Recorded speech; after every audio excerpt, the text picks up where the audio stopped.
Shane, grabe no. Ang ganda ng may ganitong platform that really emphasize the beauty of every plus size woman. Ano masasabi mo rito? Actually, it's my first time to attend an event. As in, first time ko talaga. Tapos, it's very special. Kasi nga, pang plus size pa. So, we Mm-mm. feel seen. Ako as a part of plus size community, super, super happy and super grateful na meron gantong event for Mm-mm. us. Pero how this kind of event or platform help you boost your confidence even more? Kasi before naman to alam na namin na kayang-kaya nyo. Pero with this kind of activities, talagang mas na-encourage pa kayo to be yourself and to have your fashion sense even more, ano no, bonggang-bongga.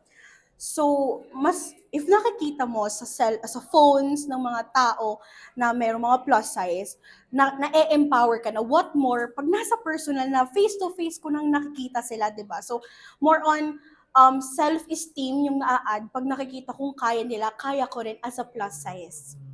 Sa tingin mo, bakit maganda siya na na-timingan na ngayong Women's Month? Grabe talaga yung women empowerment.